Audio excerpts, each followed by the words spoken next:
So I want to take you all back to high school, a time when you were just starting to figure out what you wanted to do, who you wanted to be, a time when the world was full of endless possibilities, a time when power over your lives was firmly in your hands.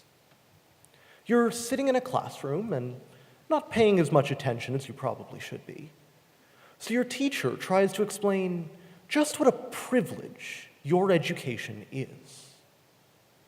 Don't you realize that this year in Canada, at least 10,000 students your age will be forced to drop out of high school to financially support their families?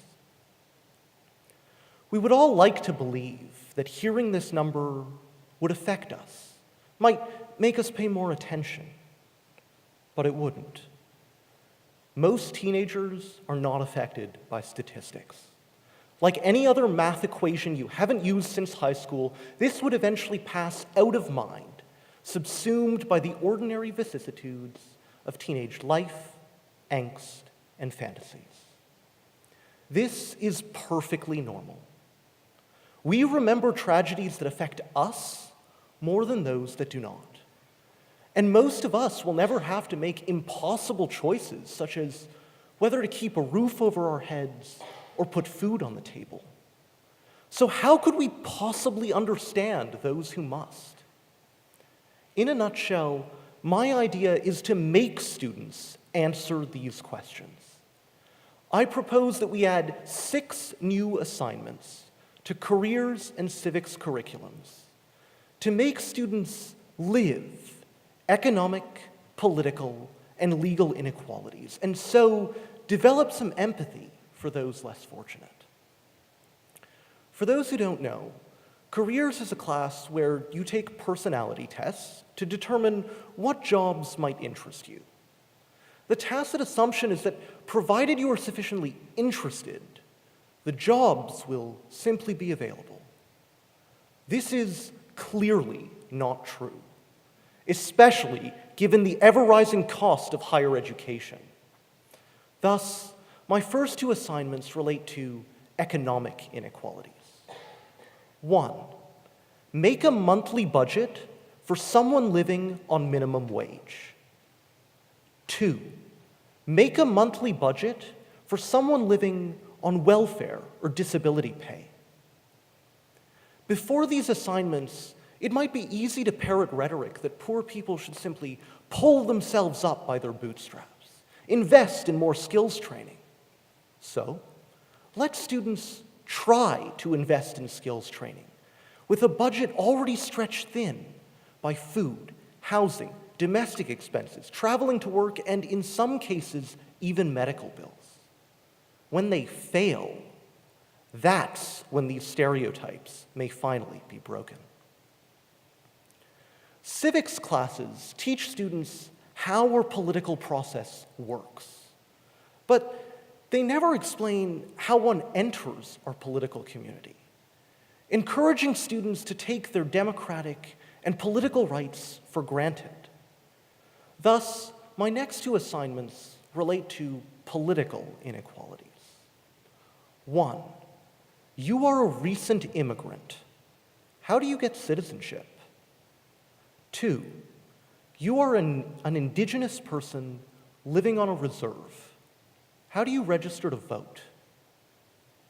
When students are forced to investigate these processes, they will discover how long and complicated they can sometimes be, and they will get frustrated.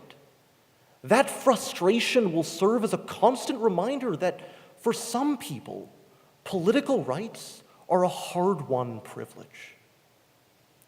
Finally, civics classes never mention the Human Rights Tribunal.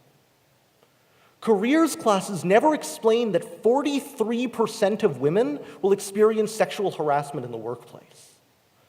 The average white male never faces sexism or discrimination, and so might believe that these problems have already been solved. Thus, my last 2 assignments show that sometimes inequality requires legal recourse. 1, you have been denied a job because of the color of your skin. What do? 2, you are the victim of a sexual assault. How do you bring your offender to justice? These assignments will make students uncomfortable in a way that makes them feel, not just hear, the importance of access to justice.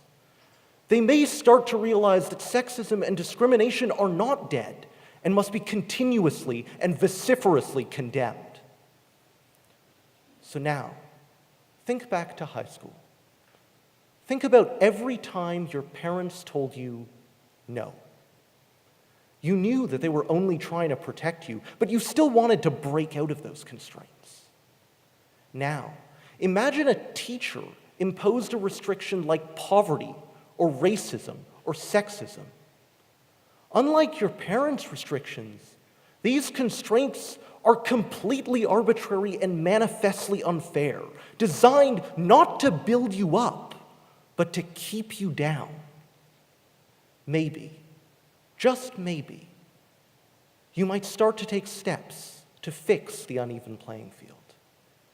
You might channel a small fraction of that teenaged angst at the problems of social inequality. And, well, we already know that when a high school student wants something, power over their lives is in their hands. Thank you.